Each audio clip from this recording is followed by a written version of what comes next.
Bismillahirrahmanirrahim. Assalamualaikum warahmatullahi wabarakatuh. Alhamdulillahirabbil alamin wal aqibatu lil muttaqin wala udwana illa 'alal zalimin. Asyhadu an la ilaha illallah wahdahu la syarikalah wa asyhadu anna Muhammadan abduhu wa rasuluh. Allahumma salli wa sallim wa barik ala sayyidina Muhammad wa ala alihi wa sahbihi ajma'in wa ba'du. Qala al-musannifu rahimahullahu ta'ala wa nafa'ana Allahu bihi wa bi'ulumihi fid dharain amin. Telah berkata Imam al-Allamah Syekh Abdul Qadir Al-Jilani, semoga Allah Ta'ala merahmatinya dan kita mendapat manfaat serta barakah ilmunya. Sewajarnya lah seorang mukmin itu memisahkan diri dari nafsunya untuk mencari seorang tok guru yang dapat mendidiknya dan mengajarnya. Dia patut terus-menerus belajar dari sejak kecil hingga dia mati. Pertama-tamanya dicari seorang mukri, yakni guru yang boleh menghafalkannya Al-Quran. Keduanya, dia mencari seorang guru yang mengajarnya hadis Rasulullah sallallahu alaihi wasallam. Di samping mudah-mudahan taufik sentiasa ada bersamanya. Dia mengamalkan segala ilmu yang dipelajarinya supaya amalannya itu akan mendekatkannya kepada Allah Ta'ala. Setiap dia mengamalkan apa yang sudah diketahuinya, nanti Allah akan mengajarnya ilmu yang belum diketahuinya. Dia mendirikan hati di atas kedua tapak kakinya. Kelak ikhlasnya akan mendekatkan langkahnya kepada Allah Azza wa Jalla. Jika engkau beramal dan engkau merasakan bahawa hatimu masih belum dekat kepada Allah Ta'ala, dan engkau tidak merasakan kemanisan ibadatmu serta kemesraanmu dengan Allah Ta'ala, maka ketahuilah bahawa engkau masih belum beramal dan engkau adalah terhijab, yakni terlindung, disebabkan ada kebacukan dalam amalanmu, yakni kerosakan. Apa kebacukan itu? Dia adalah riya, nifaq dan ujub. Wahai orang-orang yang beramal, hendaklah engkau berikhlas dalam amalanmu. Kalau tidak, jangan berpenat lelah. Hendaklah sentiasa memerhatikan Allah Ta'ala dalam khalwatmu dan di khalayak ramai. Perhatian Allah di depan khalayak ramai sahaja adalah sifat bagi orang munafik. Dan di depan orang ramai serta di tempat penyendirian adalah sifat bagi orang yang ikhlas. Celaka engkau jika engkau temui orang yang memujimu, baik lelaki maupun perempuan, maka hendaklah engkau tutup kedua belah matamu, yakni kedua belah mata dirimu, hawa nafsumu dan tabiatmu. Lalu ingatlah pandangan Tuhanmu Azza wa Jalla kepadamu, kemudian bacalah wa ma takunu fi sya', dan ketika engkau dalam urusan. Jaga dirimu di hadapan Allah Ta'ala dan tutup kedua belah matamu daripada yang diharamkan. Dan ingatlah, pandangan siapa yang tidak boleh engkau lalaikan dari pandangannya dan ilmunya. Jika engkau tidak mencabar dan menentang Allah Ta'ala, maka sudah sempurnalah ubudiyahmu kepadanya.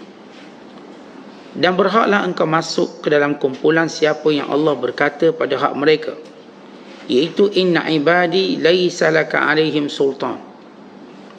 Sesungguhnya para hamba-Ku tiada kuasa bagimu ke atas mereka. Jika sudah benar kesyukuranmu terhadap Allah Ta'ala, kelak Dia akan mengilhamkan hati manusia dan lisan mereka untuk berterima kasih kepadamu dan bermesra denganmu. Maka ketika itu tiada jalan lagi bagi syaitan dan kuncu-kuncunya ke atasmu. Meninggalkan doa tidak mendorongkan, dan mengamalkan berdoa memang digalakkan. Doa itu umpama pernafasan bagi orang yang lemas. dan suatu lubang kecil bagi orang yang terpenjara, sehingga datang ke lapangan dari penjara itu dan masuk kepada raja. Muslimin dan muslimat dan penonton yang dirahmati Allah sekalian, antara nasihat dan peringatan Syekh Abdul Qadir kepada kita, bagaimana kita perlu membuang ego kita dan juga menundukkan hawa nafsu kita dengan cara mencari, dengan cara untuk kita mempunyai seorang guru.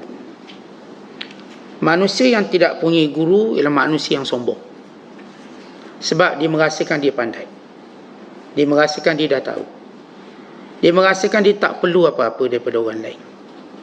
Sedangkan hakikat dunia ini Allah Ta'ala bina dia dengan ilmu, Allah ciptanya dengan ilmu. Sebab apa sahaja bahagian dunia ini, melainkan padanya ada ilmu. Allah jadikan ilmu ini sebagai asas kepada semua makhluknya. Iqra bismi rabbikal ladzi khalaq, bacalah dengan nama Tuhanmu yang menciptakan. Iaitu pada setiap penciptaan Allah itu ada ilmu. Sehingga kita kalau nak main dengan ular pun kena ada ilmu. Maka bila ular tu tengok kita ada ilmu, dia pun tak patut kita. Kita nak berurusan dengan harimau, kita ada ilmu, harimau ni pun tak terekam kita. Kita berurusan dengan mana-mana haiwan dengan ilmu, maka kita dapati feedback yang baik. Dan demikian yang lain, kita bina rumah dengan ilmu, maka rumah tu kukuh dan tahan lama. Tapi kalau kita bina tanpa ilmu, dia akan runtuh dan membinasakan kita. Kita jaga kereta dengan ilmu, kita jaga keluarga dengan ilmu. Bukan dunia ini terbentang seluruhnya kata kunci ilmu. Maka seorang yang sombong tidak mau mengakui ilmu, maka dia akan buat ikut hawa nafsu dia. Lebih tercela lagi dalam perkara agama, dalam perkara yang berkait hubungannya dengan Allah. Kita tahu bahawa kita tidak mungkin sampai pada Allah dengan cara berfikir, dengan cara termenung atau dengan cara wasangka. Tetapi kita sampai kepada Allah dengan ilmu. Maka Allah Ta'ala hantar Rasul, utuskan Rasul, dan diberi ilmu Rasul ini. Rasul-Rasul tidak diberi harta, Rasul-Rasul tidak diberikan kuasa, Rasul-Rasul diberikan ilmu terlebih dahulu.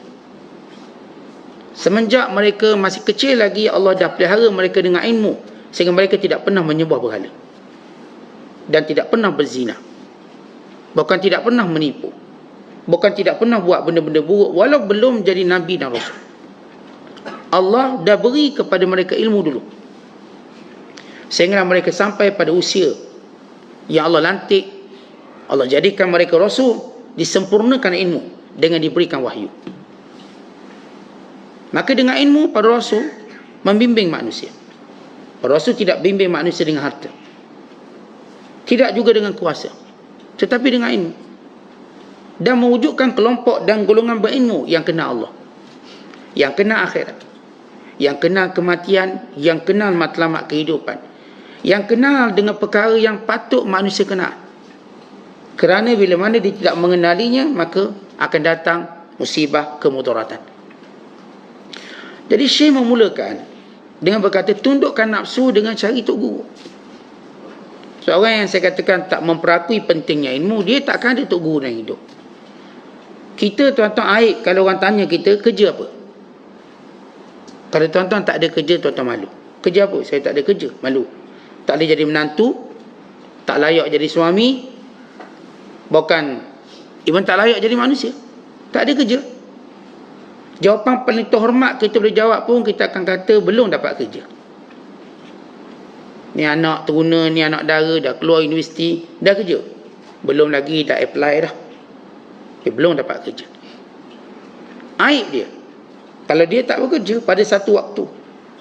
Kerana itu Allah mengangkat taklif, kewajipan mak ayah ataupun ayah secara khusus menanggung anak yang tak kerja kalau mereka sudah mampu bekerja. Anak-anak kita, kalau dia tak boleh kerja kerana dia belum balik, yang kedua kerana dia masih belajar, maka jadi tanggungjawab ayah memberi nafkah. Kalau kita melihat dalam mazhab kita, Bila usia dia balik sahaja, maka terlepas kewajipan itu. Anak ni kena cari. Tetapi oleh kerana zaman berbeza, di mana dalam zaman kita ini, sekurang-kurangnya anak-anak kita melepasi SPM paling kuat. Sebab CJ nak bekerja SPM, maka Profesor Dr. Wahbah Zuhairi dalam Fiqh Islami wa Adillah tu menyebut, maka tanggungjawab itu terus kekal sampailah anak-anak ini tamat belajar. Maksud tamat belajar pada satu status yang memungkinkan dia minta kerja lepas tu. Kalau hari ni paling kurang graduate universiti. Kalau dia tak graduate universiti, dia diploma. Kalau dia tak ada diploma, paling kurang SPM. Dan setengah anak-anak kita dapat SPM dah tak nak kerja, dah tak nak belajar. Bila mana dia sebut tak nak belajar, berarti dia telah melepaskan tanggungjawab nafkah kita atas dia. Okey, kamu tak nak belajar, ayah pun dah tak boleh bagi duit. Sekarang cari sendiri lah. Jangan duduk kat rumah pula, suruh mak tanggung, ayah tanggung. Ya, kalau ayah bagi, itu ihsan dia, bukan tanggungjawab. Si anak waktu tu dah wajib untuk mencari nafkahnya sendiri. Melainkan anak perempuan, maka ia kekal sampailah dia kahwin. Maka bila dia kahwin, menjadi tanggungjawab suami dia. Sebab itu dahulu para salafus salih mengahwinkan anak mereka pada usia yang muda, supaya mereka tahu tentang tanggungjawab. Dan si suami memulakan, aku janji tanggungjawab beri nafkah dengan membayar mas kahwin. Supaya satu, aku janji dia bayar mas kahwin dulu. Ini wang pendahuluan, bahawa si lelaki ini boleh tanggung. Bahkan kalau sekiranya suami gagal memberi nafkah, si isteri boleh failkan cerai kerana tak layak. Tapi kalau suami masalah-masalah lain, dia tak sembahyang subuh, itu tak boleh fail cerai. Atau suami nak kahwin lagi ke, itu tak boleh fail cerai, takkan dilayan. Tapi kalau suami gagal beri nafkah, ya, kerana itu kewajiban asas, memberi nafkah. Kerana tak ada lagi yang menjaga perempuan ini melainkan suami dia. Maka kalau dia gagal, maka boleh. Baik, kembali kepada nilai ilmu yang kita nak sebut ni. Jadi kalau saya katakan kita tanya tak kerja, dia malu nak sebut tak kerja. Paling kurang pun dia akan sebut dah pencing. Pencing maknanya dia juga masih dalam pekerjaan sebab dia ada gaji sendiri. Maksudnya ialah dia ada gaji. Orang pencing ada gaji lah. Kalau dia tak ada gaji, dia ada simpanan, maka dia mulia. Tapi kalau seorang kata saya tak kerja, aib, malu, kita pandang dia pun sebelah mata. Sama juga bila kita tanya, siapa tok guru awak? Tak ada tok guru. Tak ada orang yang boleh didik kita. Sedangkan kita, tuan-tuan sekalian, bila kita nak baik, maka guru salah satu cara kita nak baik. Al-Imam Al-Ghazali rahimahullah menyatakan bahawa manusia ni, bila dia nak jadi baik, tuan-tuan, bila kita nak jadi baik, antara perkara pertama, kita kena tahu cacat kita kat mana, baru kita boleh jadi baik. Bila Allah Ta'ala menghendaki seorang itu kebaikan, dia akan nampakkan kecacatan dia. Sebab manusia tak akan redha dengan cacat, lalu dia pun akan baiki. Baik, siapa yang akan baiki cacat kita ni? Siapa? Kata Imam Ghazali, ada 4 orang boleh baiki kita, baiki kecacatan kita. Dengan 4 jalan kita dapat baiki keaiban yang kita ada. Yang pertama, guru, syekh, yang kita duduk depan dia, yang dia mengetahui keadaan, mengenali kita. Dia orang yang berilmu, dia orang beramal, dia orang yang amat mengetahui selok-belok tentang manusia. Tentang orang kalau dia ni alim Quran, alim hadis, alim ilmu Islam, sebenarnya dia alim tentang manusia. Kerana Quran cerita tentang manusia, hadis cerita tentang manusia. Kalau orang tu benar-benar dia mulim, mulim yang menguasai Al-Quran, dia mulim dengan hadis, dia mulim dengan ilmu-ilmu syariat, berarti dia kenal manusia, amat kenal. Mungkin orang yang belajar ilmu psikologi, dia kena buat kajian dalam untuk kenal orang, sebab ilmunya lebih kepada berkait dengan kajian. Tapi orang yang kita sebut alim Quran hadis ni, Allah dah beritahu inilah watak manusia. suka berdebat, suka berbalah, kurang bersyukur, cepat memberontak. Allah dah sebut semua perangai ni ada. Yang sentiasa lemah, sentiasa resah. Ini watak manusia, jahil, zalim, suka aniaya. Dan diri kita ni ada sifat suka aniaya orang, baik dengan perkataan, perbuatan. Tentu sebab tu orang bila di dalam Quran dia kenal manusia. Sebab kita nak kenal manusia dengan cara apa? Pertama, pengalaman. Ini lambat. Tuan-tuan kalau cerita pengalaman, tuan-tuan kena umur 80 tahun baru kenal orang. Pengalaman. Atau kita mengenali manusia dengan Al-Quran dan hadis. Sebab itu para Nabi pada usia 40 tahun mereka dah kenal manusia, bukan umat-umat dahulu. Sebab mereka direct dapat daripada wahyu Allah. Jadi cara pertama kita nak tahu cacat celah kita depan Tok Guru kita. Tok Guru kita tengok, kita tahu lemah kat mana. Penyakit-penyakit hati kita, macam mana nak rawat, dia tahu. Bagaimana merawat dia. Kerana ia berdasarkan pada Quran dan hadis. Ini bukan kita jumpa ahli psikologi. Ahli psikologi dia kena buat kajian, PhD dulu, kaji 20 tahun. Tapi ini kita terus ambil daripada sumber yang paling sahih, Quran. Diikuti dengan hadis Nabi SAW. Dan Nabi dah sebut semua watak manusia. Dah sebut dah. Kalau orang ni begini, jadi macam ni. Nabi dah sebut. Kerana itu kita nak ada depan syekh macam ni. Satu. Yang kedua, kata Imam Ghazali, kalau kita nak tahu keaiban kita, kita kena duduk dengan depan kawan yang baik, kawan yang soleh, as-sadiq, teman, sahabat yang mutadayyin, yang beragama, yang baik. Maka dia boleh beritahu mana cacat celah kita, mana cacat, mana kurang kita. Dia nampak, kita tak nampak. Tuan-tuan, manusia ni dia tak boleh nampak diri dia sendiri. Tuan-tuan, boleh tak kita tengok muka kita sendiri? Tak boleh, kita kena ada cermin. Saya tak boleh tengok muka saya. Tuan-tuan boleh tengok muka sendiri? Boleh tak tengok cermin? Maknanya ada alat cermin. Maka cermin itu siapa? Kawan kita. Nabi kata apa? Al-mu'min mir'atu akhi. Orang beriman menjadi cermin pada saudara dia. Cuma apa beza guru dengan teman kita? Guru kita, dia jadi cermin pada hati kita. Maknanya waktu tuan-tuan duduk depan cermin, tuan-tuan nampak hati tuan-tuan. Dengki ke, hasad ke, wasangka buruk ke, nampak. Tok Guru beritahu, awak ni ada penyakit dengki ni. Awak ni ada penyakit cemburu ni. Awak ni ada penyakit pemarah ni. Guru, dia jadi cermin pada hati. Kawan kita jadi cermin pada segala kesalahan zahir kita. Gambaran zahir kita. Dia nampak, oh zahir kita ni, kita nampak jenis tak bergaul dengan orang. Zahir dia tengok, awak ni jenis cakap tak jaga mulut awak, gurau, tak ada sempadan. Zahir. Tok Guru tengok hati, melihat perjalanan hati. Ya, bukan maksud dia tengok hati terus, ada alamat dia lah. Dan dengannya dia dapat mengenali, dengannya dia dapat tahu. Maka kawan-kawan kita pula dia tengok secara zahir, awak ni pemalas lah, nampak zahir. Saya tengok awak ni tak bersungguh buat kerja. Saya tengok awak ni lambat datang kalau kerja, cepat balik. Ni kawan-kawan tolong beritahu. Dan saya pun dengar orang cakap awak ni begini. Itu cara kedua. Cara ketiga dalam pendidikan untuk tahu keaiban kita, ialah kita dengar apa musuh kata tentang kita. Kadang-kadang musuh tu benar dengan apa yang dia cakap. Kita kan dalam hidup ni kena ada musuh. Maksud kena ada musuh ni, memang ada musuh.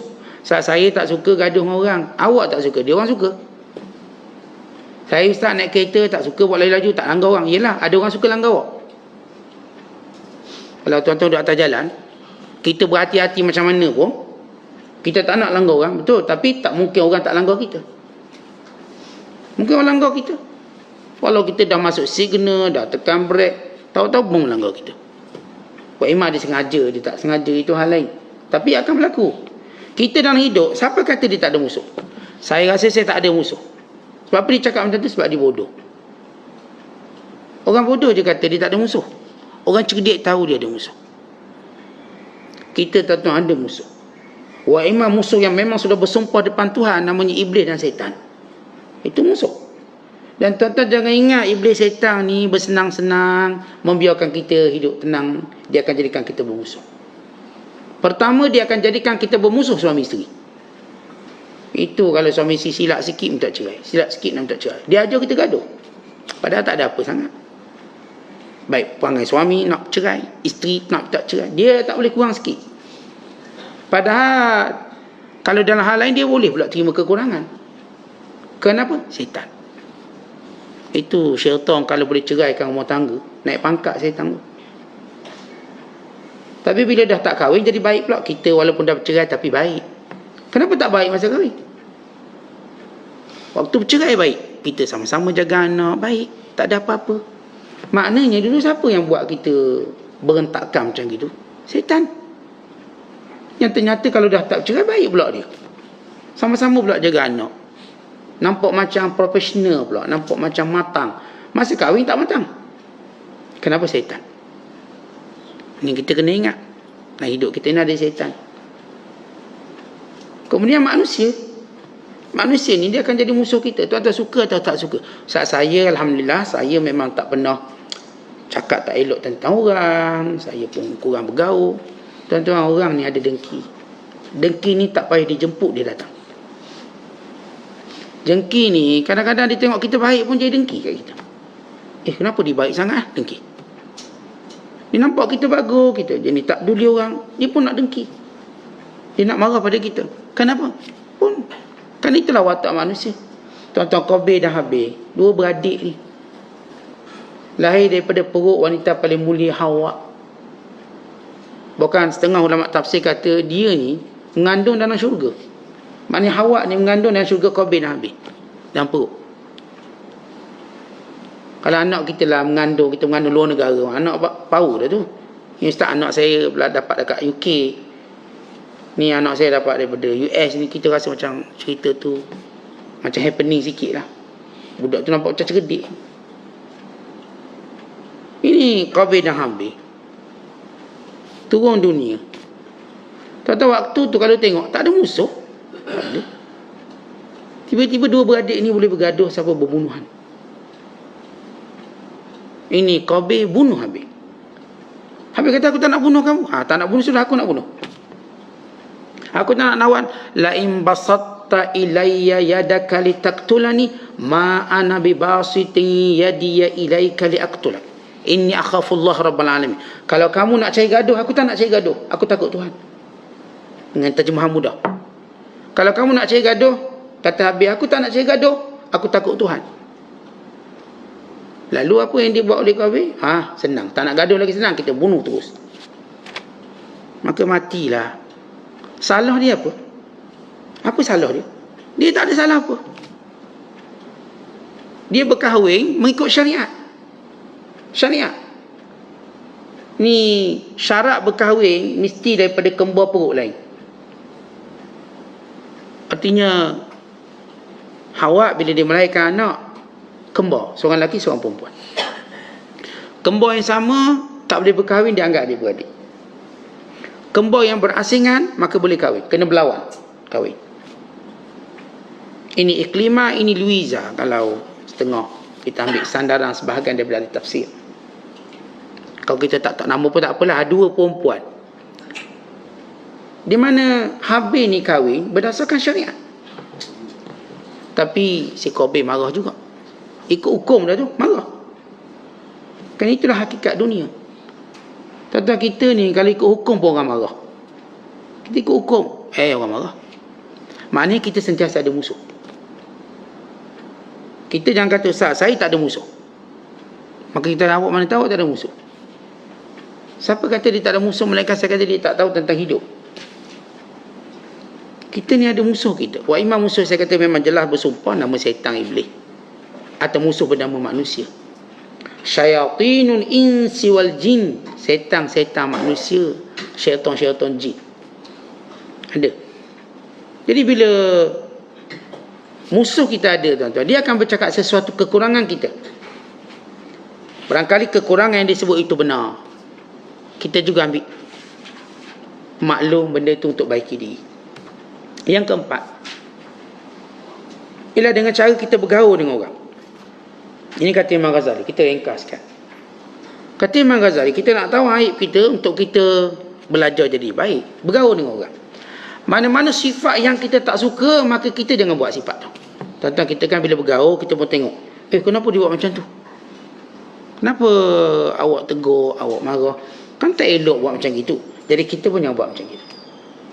Kita kan bila bergaul dengan orang, ada perangai-perangai kita tak suka tengok.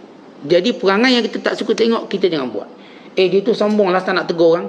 Kita ambil daripada benda yang kita tak suka tadi, supaya kita juga tak sombong dan cuba tegur orang. Bila kita bergaul dengan orang, mana yang kita nampak macam tak elok benda tu, maka kita jangan buat. Mana yang kita nampak elok benda tu, maka kita ikut. Bagus dia, beri makan ke orang, tolong, kemas. Kita nak buat benda tu, sebab benda tu benda baik. Tuan-tuan, dalam 4 cara ni, cara yang paling barakah sekali untuk kita baiki, untuk kita kenal diri kita, untuk kita jadi baik, ialah Tok Guru. Sebab kita memperolehinya dengan mulia. Kita peroleh dengan bersih. Musuh barangkali betul satu, 9 salah. Kawan barangkali terlalu takut dengan kita, maka dia cerita pun sikit. Kawan bergaul, barangkali pengamatan kita tak tajam, kerana urus berbeza. Kita bergaul ni, kita bergaul dengan orang negeri ni lain, negeri ni lain perangai dia. Tengah benda yang kalau negeri ni kita buat, dia anggap aib. Negeri ni pula kalau kita buat, macam okey. Dia satu benda yang penilaian yang agak, kita katakan tidak konsisten. Baik, cara paling baik untuk kita dapat kebaikan dalam agama, hidup dunia, ialah dengan guru. Tetapi bila kita sebut berguru ni, macam mana guru ni? Bukan guru ni, kata para ulama, bukan yang kita dengar dari dia. Laisa syaikhuka man sami'ta min. Tok guru sebenar, kita nak tahu makna tok guru sebenar. Kita dah banyak dengar kuliah, kita dah banyak dengar ceramah, kita dah banyak hadir mana-mana madrasah ilmu. Jadi kita nak biar betul-betul dapat, kita katakan, status tok guru. Maknanya kita ni benar-benar memang berguru. Tok guru ni bukan yang kita dengar ceramah dia, tetapi yang kita ambil ilmu dari dia. Apa beza dengar dengan ambil ilmu? Maksud kalau dengar-dengar je, dengar, lepas tu balik start cakap apa? Adalah ustaz ceramah sikit-sikit. Cakap apa? Tahu cakap apa? Sebab kita cuma dengar, kita akan lupa. Tapi kalau kita memang nak ambil ilmu, kita akan ingat. Tuan-tuan macam pergi kat kebun, tengok buah-buah banyak, tengok dari mana? Daripada kebun. Kebun apa? Kebun mempelang. Dah mananya? Tak ambil, tengok je. Buah lawa, buah besar. Sebab kita cuma dengar. Sebab tu kalau kita sekadar ilmu ni cuma dengar, tuan-tuan takkan dapat banyak. Tok guru ni beri banyak ni, bertali arus dia punya ilmu dia. Tapi tanya apa? Tahu Ustaz cakap apa? Tak tahu. Sebab saya duduk galik tengok orang tu tidur sebelah Ustaz. Dia galik tengok benda lain pula. Ada orang duduk kuliah tapi dia tengok benda lain. Dia tengok lampu masjid lah. Lah masjid. Beli kat mana? Kadang-kadang dia tengok benda-benda yang dia tak patut tengok. Maka mengalih fokus dia. Fokus. Sebab tu tuan-tuan bila kita belajar ni kena rapat-rapat. Supaya fokus kita tak lari jauh. Biasa kita kalau orang lelaki rapat, orang perempuan dia tak suka rapat. Sebab dia kata, Ustaz tak boleh rapat, badan bau belaka Ustaz. Dia tak suka rapat. Dia ilmu ni dia tak boleh ambil duduk selerak macam tu. Sebab apa? Dia akan mengganggu pandangan guru dia. Dia kena duduk selepuk. Dia berhenti rapat betul. Tapi kalau buat belajar rapat, orang kita ni masih jauh lagi. Dia kalau boleh nak jauh-jauh dia orang. Bila duduk jauh dengan orang, maka syaitan pun tahu. Syaitan nak petik senang duduk jauh. Duduk dekat, rapat. Itu cara kita belajar. Tapi benda tu bukan senang sebab Ustaz saya nak rapat Ustaz. Tapi kalau rapat dia bercakap pula bising. Kita ni, saya bukan tak nak rapat Ustaz. Nak rapat tapi dia buat tapi dia banyak. Buat tapi dia banyak. Kalau dia tahu tuan-tuan, kita ni dapat keberkatan bila kita rapat. Soh rapat. Untuk ilmu pun sama kena rapat. Kita tak duduk jauh-jauh. Seorang duduk ulu, seorang duduk hilir. Dia kira berapa tiang, itulah tempat dia. Tiang 10 tiang. Maka tempat dia kat tiang. Jadi dia cuma dapat dengar, dia tak dapat petik dengan dekat. Sebab itu kalau belajar ni kena rapat. Kami dulu waktu belajar, payahlah kita nak cerita jauh ni. Memang tak ada harapan nak duduk jauh. Sebab kami dah latih duduk dekat. Jadi sampai peha-peha kami, lutut kami saling bersilang antara satu sama lain. Macam bertindih. Kan, ini dengan arak-arak semua duduk. Memang dia ajar begitu. Jadi nampak macam bentuk awan. Tok Guru ni, kalau dia duduk jauh tu, macam dia cuma nak dengar, bukan nak belajar. Kita dah tahu, kalau orang suka duduk jauh, dia suka mendengar, bukan suka belajar. Kalau orang belajar, dia akan duduk dekat untuk ambil. Sebab itu kata ulama', Tok Guru kamu sebenar. Ni memanglah tuan-tuan kita belajar mana-mana kita anggap Tok Guru saya tak. Tapi kita cerita Tok Guru sebenar macam Tok Guru sebenar. Tok Guru sebenar ialah yang bukan kamu dengar tapi kamu ambil ilmu daripadanya. Tok Guru sebenar bukanlah kamu memahami bahasa-bahasa cantik dia. Oh ni tengok saat kita rakam bahasa-bahasa cantik dia, ibarat-ibarat cantik dia. Seronok kita dengar. Tetapi sebenarnya segala kamu memahami segala isyarat dia. Tentu kalau nama Tok Guru ni, kita bukan jadi kagum dengan ibarat dia yang cantik, tapi kita memahami dia dengan isyarat dia. Kalau kita ada mak ayah kita ni tuan-tuan, kita fahamlah isyarat dia. Kita tengok muka dia tegang, ni tak suka ni, maka kita pun berubah. Intonasi suara dia pun kita tahu mak kita tak suka. Intonasi dia belum lagi sebut apa-apa, intonasi dia. Maka bukan orang berguru sebenar, melainkan dia faham isyarat guru dia. Isyarat. Maksud isyarat, makna rapat betul lah. Para sahabat kata, kami tahu bila Rasul marah. Kenapa? Bila wajah Nabi bertukar merah. Nabi tak boleh cakap, aku marah ni, aku marah. Kita, orang dah cakap marah, macam gurau je. Payah nak faham. Nabi SAW, sahabat kata, kami tahu sesuatu yang Rasulullah tak suka melalui wajah Rasulullah. Bila kami tengok wajah Rasulullah begitu, kami tahu Nabi tak suka. Walaupun Nabi tak akan sebut kat mulut, aku tak suka. Mereka faham melalui isyarat. Betul lah kalau kita rapat sangat, isyarat pun kita faham. Anak kita jeling kat mainan, dah tahu anakku nak mainan. Dia tak perlu beritahu ayah nak mainan. Sebab apa? Si ayah ni prihatin. Isyarat. Dan kata ulama' lagi, guru kamu bukanlah yang mengajak kamu ke pintu, tetapi yang membuka hijab antaramu dengan Allah Ta'ala. Maksudnya guru kita ni bukanlah guru yang sekadar nak bawa kita duduk dekat pintu. Maknanya dekat. Tetapi nak angkat hijab supaya kita nampak. Akhirnya bila kita duduk dengan dia, nampak akhirat. Dia buka hijab.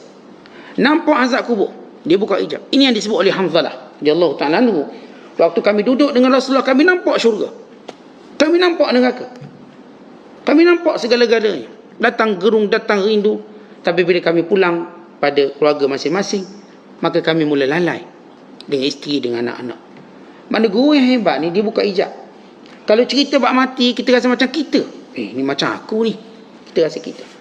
Kalau cerita bab akhirat, kita terasa macam kita berdiri di hadapan Allah. Cerita bab akhirat. Artinya seorang guru, seorang yang boleh membuka hijab yang menghalang kita selama ni nampak. Kata kalau kita orang bisnes lah, kadang dia cerita ni juta-juta, orang ni macam dah nampak juta-juta ni. Dia buka benda dunia. Itu jadi confident nak melabur. Tapi guru kita sebenar, bila dia bercerita tentang hal-hal, ahwal atau keadaan, maka kita seperti nampak. Ini guru sebenar. Tentu kalau kita duduk dengan tok guru kita sampai kita nampak kematian, ini memang guru kita. Memang kita nampak kiamat, kita nampak neraka. Bukan kesan tadi, mimpi lagi pula. Dia ketakutan itu bertambah kerana dia membuka hijab. Selama ni kita tak perasan, selama ni kita tak pernah nampak benda ni. Dan guru kamu sebenar bukanlah guru yang kamu kutip perkataannya, tetapi guru yang dengan perkataannya mengubah diri kamu.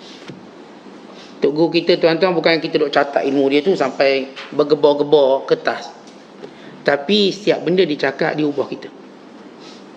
Dia cakap bab pemurah, kita pun jadi pemurah. Dia bercakap tentang ibadat, kita pun nak buat ibadat. Dia bercakap tentang buat baik, kita pun nak buat baik. Dia bercakap apa pun, dia memberikan kepada kita semangat untuk melakukannya. Tahu kalau macam tu, maka dia tok guru kita. Mana-mana orang yang ada sifat-sifat macam ni, tuan-tuan benar-benar belajar dengan dia, guru dengan dia. Sebab tu kita lihat bagaimana Nabi Allah Musa AS, dia nak pergi belajar, cari tok guru. Jauh perjalanan dia bawa bekal. Allah sebut dalam Quran cerita perjalanan Musa bertemu dengan Khadir AS. Sehingga bila dia bertemu, Musa berkata, hal attabi'uka ala an tu'allimani mimma 'ullimta rusyda. Wahai Khadir, boleh tak aku nak ikut kamu? Nak ikut ni nak berguru, supaya kamu ajar kepada aku apa yang Allah ajar pada kamu. Tuan-tuan sekalian, Nabi Musa ni Nabi dan Rasul. Dia buang ego dia. Ini disebut daripada permulaan. Buang ego kita, buang syahwat kita untuk cari tok guru. Musa ni Nabi, Rasul. Dia buang ego dia untuk cari Nabi Khidir AS, yang dari sudut darjat Musa dengan Khadir jauh sangat. Sebab Nabi Allah Musa ulul azmi, Khadir AS cuma Nabi, even bukan Rasul. Bukan setengah ulama kata dia Nabi pun bukan, wali. Ini sebahagian pendapat. Yang disebut oleh almarhum Syekh Ali Sabuni dalam kitabnya Safatul Tafasir. Sebahagian, apa jumhur kata dia Nabi. Pun kalau dia Nabi, dia masih rendah berbanding Musa. Tapi apa Musa buat? Buang segala syahwat untuk cari tok guru, untuk dia belajar. Tuan-tuan, bila kita belajar dengan tok guru, antara perkara yang kita perlu tahu, tok guru ni lebih baik pada kita, tapi bukanlah dia manusia sempurna. Tok guru ni dia tak sempurna. Dia orang. Dia adalah perangai-perangai dia. Yang jenis pemarah. Yang jenis jenis begitu ada. Tetapi tok guru ni, satu benda kita murid kena pegang, dia lebih baik pada kita. Kalau dia lebih baik pada kita, dia lebih mulia pada kita, dengan nas Quran dan hadis, dan juga dengan apa yang kita lihat dalam penerimaan masyarakat, maka kerana itu kita muliakan dia. Dia tidak maksum. Dia kena tahu, dia tak maksum.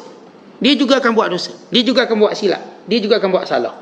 Tapi ketika mana dia buat salah, dia masih lagi lebih mulia pada kita.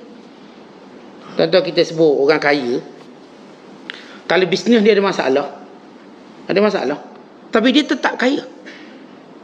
Memanglah ada bisnes masalah ni tak laku, tapi dia kekal kaya. Rumah dia masih rumah tu, kereta tu masih kereta tu.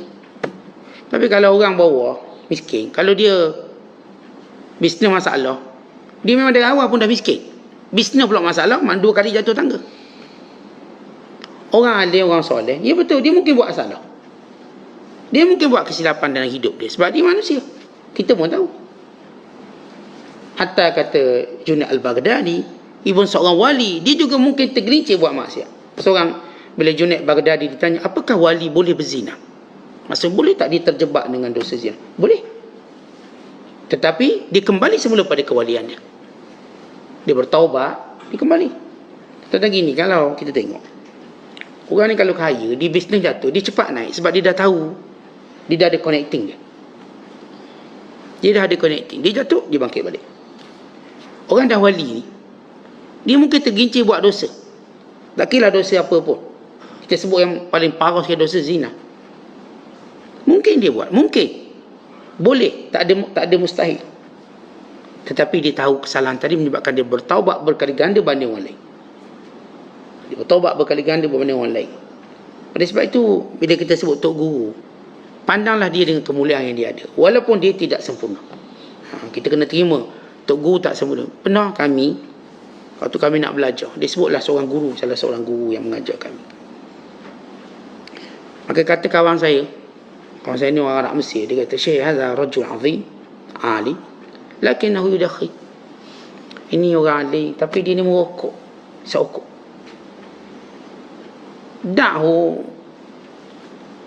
Apalah kita buat rokok, biar tu hak dia, kalau dia merokok.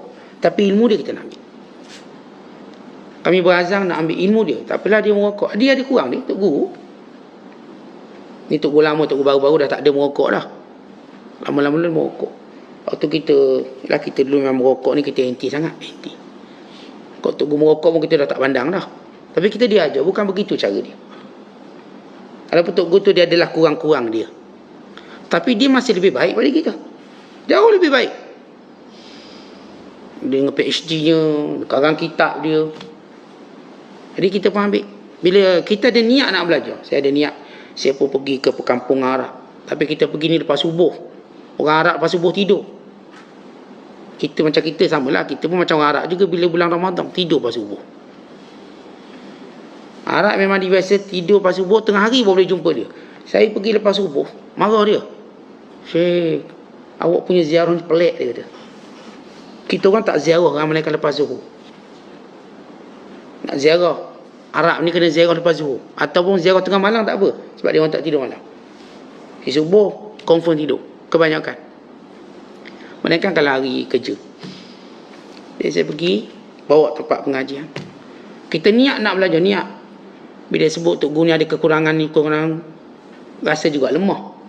Sebab kita kan nak tengok Tok Guru biar perfect. Kalau boleh masa mengajar tu dia terbang atas udara, maksudnya nak suruh sempurna sungguh lah. Tapi kita tahu benda tu kita tak jumpa. Kita takkan jumpa yang sempurna. Setiap benda dia ada kurang dia. Tuan-tuan, kalau cerita kita belilah satu kereta paling canggih, dia mesti ada kurang dia. Dia ada kurang dia. Belilah rumah paling besar, dia mesti ada benda kurang dia. Apatah lagi orangnya. Tapi niat kita tu nak belajar. Tapi kami tak jumpa. Lalu beberapa hari lepas tu, kita orang pilih guru lain. Dan bila mana kami pilih guru ni rupanya guru pada guru dia. Guru yang kami belajar, guru dia, yang selia PhD di Universiti Azhar. Akhirnya dia duduk bersama kami. Jadi kita sama-sama level belajar sekali. Duduk belajar. Bila kita niat betul nak belajar, maka Allah bagi kita guru yang baik. Antara niat tu, macam saya sebut tadi, kita macam boleh terima kekurangan Tok Guru. Dan Tok Guru saya kata memang dia ada kekurangan. Siapa kata Tok Guru tak ada kekurangan? Dia ada. Tetapi dia lebih baik daripada kita. Kita banyak benda kita tak tahu. Dia banyak benda dia tahu. Kalaupun dia buat silap, silap dia banding dengan silap kita berbeza. Silap dia mungkin sedikit daripada benda yang baik yang disampaikan. Kita ni banyak silap berbanding baik yang kita ada. Kan itu setiap orang yang nak belajar.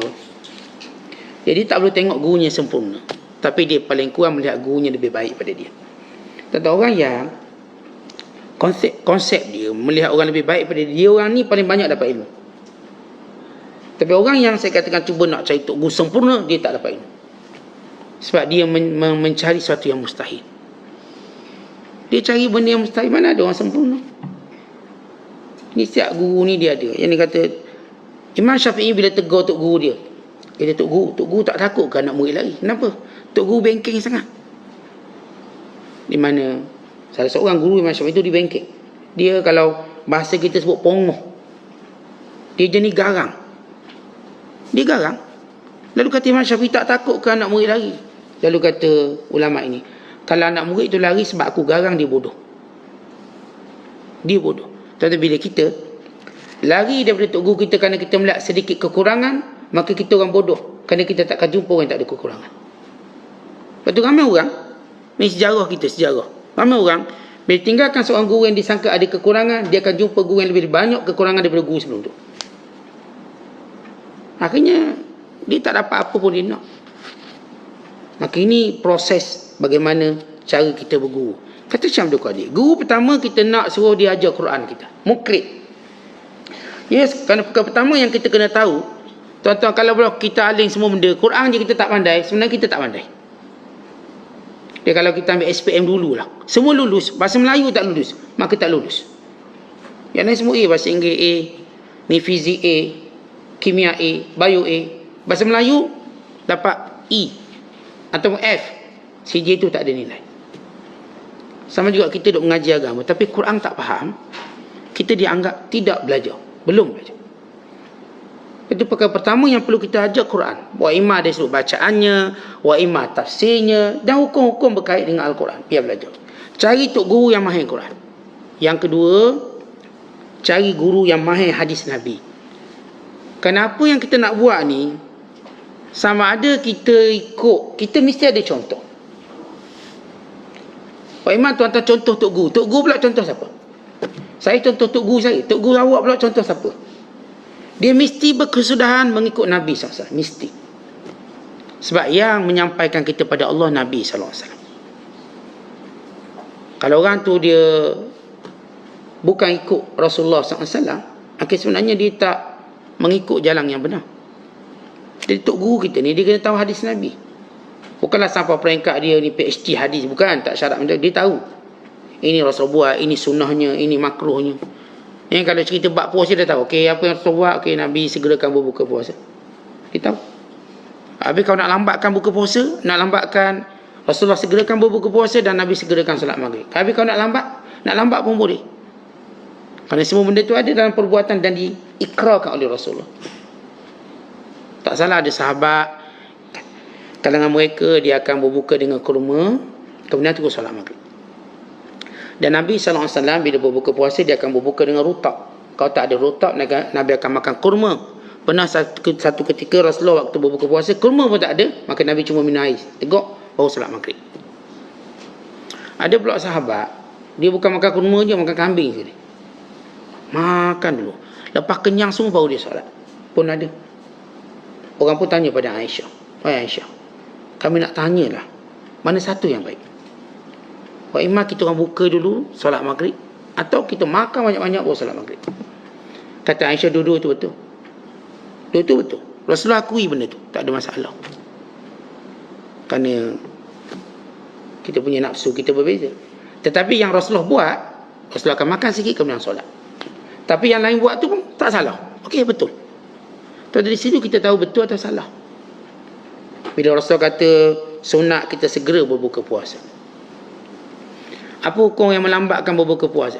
Baik, kalau dia lambat berbuka puasa kerana dia memang ada urusan, maka tak ada masalah apa-apa. Dia panggil khilafu aula. Sebab ini jangan sibuklah masa tu. Sebab dia semasa itulah sibuk dia nak tolong hidang ke orang. Mungkin kalau kita kaum ibu lah, adalah benda belum masuk lagi, atas puyuk lagi, atas kuali lagi. Jadi kita macam sibuk lagi kat dapur. Dah hidang dah atas meja. Maka benda itu khilafu aula. Sebaiknya jangan.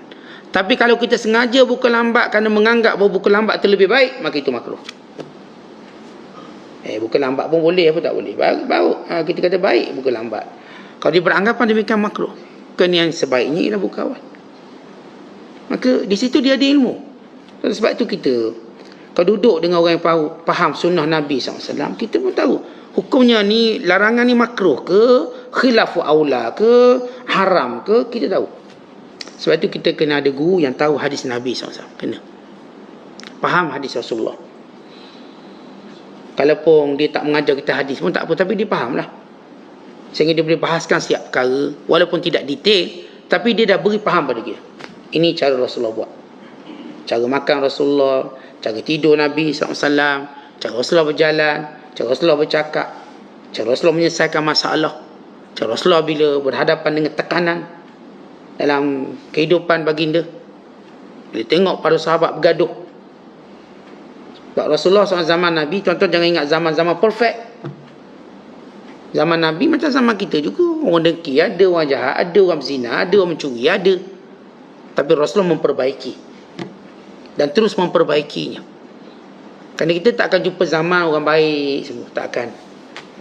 Kata zaman Rasulullah turun hukum hakam, bab hudud, semua turun. Kerana benda tu ada pelaku dia. Cuma mereka yang melakukan kesalahan cepat insaf dan taubat. Cepat insaf dan taubat, sedar. Kita ni dalam buat salah tak ngaku dan tak nak taubat. Zaman kita tak ada taubat.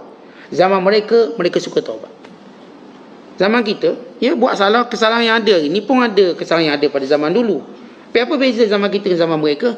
Zaman mereka bila mereka buat salah, mereka cepat bertaubat dan mereka suka taubat. Hatta kalau tak salah pun taubat. Zaman kita terang-terang buat salah, tak nak taubat. Ya, kalau saya taubat nanti dah tak boleh buat lagi. Dia boleh fikir macam gitu. Saya bukan tak nak taubat, Ustaz. Kalau taubat, saya buat lagi. Bukankah saya memainkan taubat? Bunyi macam betul, tapi tak betul. Habis tak nak taubat. Habis kalau mati dan tidak taubat, bukankah ini lebih teruk? Sedangkan taubat benda mudah untuk dibuat. Jadi guru yang boleh ajar kita hadis Nabi sallallahu alaihi wasallam. Kemudian lepas kita dah belajar, maka kita mengamalkan ilmu yang kita pelajari. Kenapa kita amal ilmu, tuan-tuan sekalian? Sebab kita nak dekat dengan Allah. Tetapi ilmu ini tidak mampu dekat dengan Allah melainkan kita ikhlas.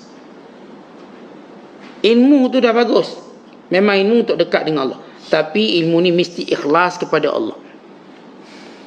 Kali itu kata Syekh Abdul Qadir, kalau kita dah beramal tapi hati masih belum dekat dan belum rasa kemanisan dalam ibadat, maka ketahuilah ada suatu kebocoran dalam ibadat tadi. Saya alhamdulillah dah ada ilmu, saya pun alhamdulillah dah beramal, tapi tak rasa manis beramal, Ustaz. Bukan tak nampak kesan dalam kehidupan saya. Bagus kita dah mengaji puluhan tahun, kita pun dah buat rutin ibadat kita, baik, bagus, tapi kemanisan masih jauh. Bukan kita rasa dengan Allah pun kita masih belum dekat. Kita masih mengambil kira hal-hal lain dalam buat keputusan, bukan syariat. Belum ikut hukum syariat lagi kita.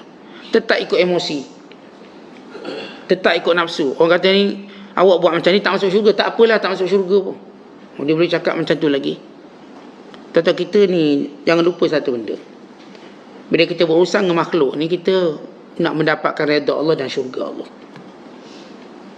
Apa yang boleh menghalang kita daripada mendapat redha dan syurga Allah, maka benda tu kita nak jauhi. Tapi ada orang bila kita kata, awak ni tak boleh buat macam ni, kalau awak buat macam ni, awak tak boleh masuk syurga tu. Biarlah tak boleh masuk pun, sebab dia mendahulukan emosi dia. Biarlah tak boleh masuk, saya pun tak kisah. Maka orang macam ni dia masih belum mendapat amalan dengan ilmu dia. Sebab ilmu ni tuan-tuan, kita akan dapati dia betul-betul berfungsi waktu kita diuji. Ketika mana kita diuji, barulah tahu ilmu tu bermanfaat atau tidak. Belum diuji, jangan kata ilmu tu memang bermanfaat. Awak belum diuji. Nanti bila Allah uji awak, ketika itu apakah awak buat keputusan mengikut ilmu dan syariat, ataupun ikut nafsu? Ikut nafsu. Orang kalau ikut nafsu, habislah dia. Maka ilmu yang dia belajar selama ni banyak, tiba-tiba nafsu juga dikehadapankan. Itu yang ni yang menjadi ujian kita pada penuntut ilmu. Allah akan uji kita ni, dah mengaji banyak, belajar banyak. Nanti kita akan diuji dengan satu benda, ikut nafsu atau tidak. Ni adalah keputusan ayah kita, kita tak suka. Ayah kita buat satu keputusan, kita tak suka, kita anak ni, lawanlah ayah. Baik, kita pun fikir, bolehkah kita lawan ayah pada keputusan yang tidak bercanggah dengan Quran dan hadis? Ayah kita buat keputusan tu bukanlah haram pun, cuma tak secocok dengan kita nak. Masa tu kita lupa ilmu tentang taat pada mak ayah. Akhirnya jadi anak derhaka juga. Sama juga dalam rumah tangga. Barangkali suami kita, barangkali isteri kita buat sesuatu yang betul dari sudut syariat, tapi kita pula nak marah. Kan Rasulullah kita pernah cerita, bila ada seorang perempuan, dia suka ke masjid, tapi suami dia tak kasih, tak bagi ke masjid, lagi masjid di rumah. Lalu ayah dia pun datang. Ayah dia tegur. Rasulullah kata, jangan halang isteri kamu nak pergi masjid, biarlah. Bini nak pergi masjid, biar, bukan nak pergi shopping, nak pergi masjid. Tak berhabisnya duit kita tu. Dia nak pergi masjid, dia nak jadi baik. Takkanlah suami tak nak isteri jadi baik, nak pergi masjid. Kita tak bagi, tak nak, saya nak suruh duduk rumah. Lalu kata sahabat ni, namanya Abdullah bin Umar, aku kata Nabi kata jangan, tiba kamu nak, demi Allah aku takkan cakap dengan kamu ni. Orang ni dia ikut emosi. Seperti Abdullah bin Umar, siapa yang ikut emosi mengatasi hukum, dia tak nak kawan. Tentang kita, hukum putus kawan ni berdosa kalau tanpa sebab. Tapi kalau ada sebab, tak apa. Saya tak nak kawan awak sebab awak dahului nafsu awak daripada hukum. Hukum dah kata macam ni, yang awak dahulukan nafsu kenapa? Maka di situ lihat prinsip ilmu. Sebab tu tuan-tuan sekalian, ilmu kita ni kita dapat. Jangan duk rasa manis sebab belajar banyak, seronok saya usah pagi kuliah, malam kuliah. Jangan. Ilmu tadi tak akan ada manisnya sebelum kamu diuji dengan beramal. Sampai perangkat kita memang kena beramal, masa tu tengoklah ilmu kita kat mana. Dalam poket ke, dalam buku ke, atau dalam dada kita. Kalau ilmu dalam poket, sekejap kita keluarkan. Tapi kalau ilmu tu dalam dada, maka kita akan kuat, kita tetap buat. Dan memang ilmu dia. Diperhatikan ilmu kita waktu beramal. Baik, bocor ilmu ni kerana apa? Kerana riak, nifak dan ujub. Antara sebab ilmu ni bocor. Maksudnya tak memberi kesan baik pada kita. Bekas ni tak besar mana bekas tu. Kita isi air tak pernah penuh. Kenapa tak penuh? Tangki kereta kita tak besar, tapi dah letak 20 liter tak penuh. Tu tak kurang, maknanya ada bocor. Amalan kita, Masya Allah, Ustaz, saya dah ibadat 20 tahun, 30 tahun. Kita ibadat dengan Allah sampai pencing lah. Saya pergi masjid, Ustaz, sampai pencing. Daripada mula saya jadi cikgu, sampai sekarang saya pencing pergi masjid. Bagus. Tapi tak rasa patut apa yang kita rasa, yang patut kita rasa. Maka barangkali ada bocor. Bocor pertama yang kita tengok. Walaupun Syekh Abdul Qadir sebut 3 benda ni, dia sebenarnya banyak, tapi dia menyebut yang paling utama. Riak, sombong dan ujub. Maka ilmu tadi bila sombong habis, riak habis. Kan itu kata Syekh, ikhlaslah dalam beramal kepada Allah. Dalam semua keadaan. Orang munafik, dia akan tunjuk macam ikhlas depan orang. Belakang orang, habis. Tapi orang beriman, kat mana pun dia ikhlas. Depan orang macam tu lah. Belakang orang pun macam tu. Kemudian kata Syekh Abdul Qadir, hati-hati bila mana kamu dipuji.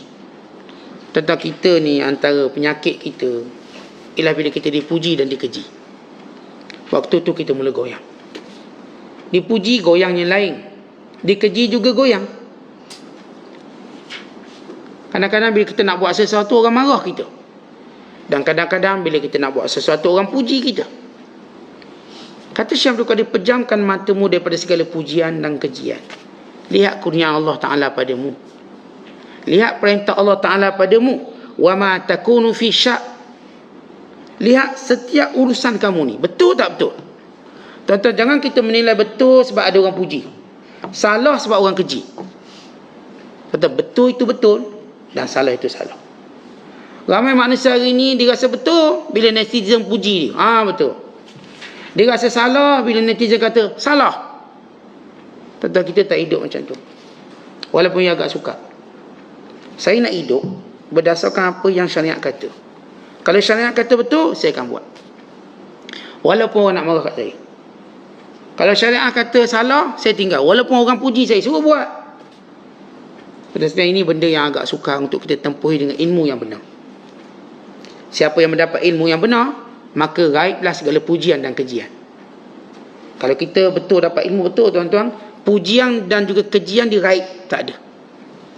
Tak ada dalam kamu saya benda tu. Baik puji, baik keji. Sebab ilmu tu ialah benda paling bercahaya. Tidak ada benda yang boleh menghijab. Tapi kalau kita, tuan-tuan, ilmu tu tak ikhlas, pujian dan kejian akan mempengaruhinya. Akhirnya sebab tu kita nampak ada ilmu tapi tak boleh buat. Kerana orang keji. Kerana orang keji, akhirnya dia buat terbalik. Itu muncul orang yang disebut sebagai ulama usuk, ulama jahat. Kenapa ulama jahat ni muncul? Sebab dia nak buat sesuatu dengan mendapat pujian dan takut kejian. Kejian siapa? Orang atas sekali. Orang ada kuasa. Ni namanya raja ke, namanya menteri ke. Ni kalau keji dia pun dah bimbang. Dia mesti buat sama. Kata ini ulama usuk. Kita tak akan dapat kebenaran daripada mulut dia. Dan dia juga tak akan membuka hijab kita. Melainkan dia akan tambah hijab. Bukan macam tu kita nak. Sebab itu, kita secara peribadi. Tak tahu waktu kita dalam tindakan kita, betul ke salah? Macam mana awak tahu betul ke salah? Orang like banyak, betul lah tu, Ustaz. Orang tak like ataupun buat emoji marah, tak betul lah tu. Bukan. Tetapi hari ni, semua orang, hampir semua orang bertindak berdasarkan bagaimana refleksi masyarakat pada dia. Hatta badan-badan berkuasa, polis pun, bila netizen desak-desak, dia pun buat macam tu juga. Padahal dah kuat ni, dia dah gagah, dia dah di backup oleh undang-undang, tapi kuasa itu lebih kuat. Pujian, kejian. Walau kalau dia jalan straight, dia akan jadi hebat. Tapi semua orang ini dia tak betul. Kita hari ni semua dia tak betul. Menteri-menteri pun dia tak betul. Kenapa? Apa dia buat? Orang puji, ke puji betul kita buat. Orang keji, jangan buat, jangan buat, jangan buat. Tetapi itu bukan garis ataupun bukan itu penilaian hidup kita. Penilaian ini mula akan rosak. Hari ini rosak. Sebab kita mengambil kira pujian dan kejian. Maka orang yang bila dia glamour dengan pujian orang, maka orang dia hormati. Bila orang tu dikeji, maka orang ni akan dibuang. Sebab tu ada satu kisah dalam hadis yang sahih, diceritakan seorang wanita sedang menyusukan anak. Lalu di hadapannya seorang lelaki yang hebat, berkuda, berombongan, bodyguard banyak, segala kemewahan. Lalu si ibu kata, ya Allah, jadikan anak aku macam dia. Kaya, ada kuda, ada orang keliling dia. Jadikan anakku macam dia. Budak ni pun berhenti menyusu, melihat kepada lelaki tadi dan kemudian melihat kepada ibunya, lalu berdoa, ya Allah, jangan jadikan aku macam orang tu. Lalu pula seorang perempuan hitam dipukul, dibuli, lalu dia berkata, "Hei pencuri." Ramai orang pukul dia. Dah hina fizikal dia, dihina pula dengan tuduhan mencuri. Lalu si ibu tengok dengan nada simpati, ya Allah, janganlah jadikan anak aku macam dia. Jangan jadi macam dia. Si anak, dia tengok perempuan tadi, dia tengok mak dia, dia kata, ya Allah, jadikan aku macam perempuan tu. Mak ni kata, anak, yang kamu ni duk terbalik doa ni kenapa? Mak doa lain, kau doa lain. Si budak ni kata, mak, yang mak duk puji-puji sangat tu ahli neraka tu. Mak nak ke anak mak jadi ahli neraka? Yang mak duk tengok yang dituduh, dikeji tadi, itu ahli syurga. Dia tak mencuri tapi dituduh. Maka saya nak jadi ahli syurga. Hadis ni cerita tentang bayi yang boleh bercakap, berkata-kata. Seolah-olah Rasulullah nak beri cerita, nak beri kita satu ilmu, info. Ni kalau orang tu dia fitrahnya suci, bayi sebesar tu pun tahu mana betul mana salah. Apatah lagi kalau dia dah dewasa matang. Kita tuan-tuan nilai syurga ke neraka. Jangan cerita pujian orang. Kalau saya buat ni boleh bawa ke syurga, saya nak buat lah. Biarlah orang marah pun.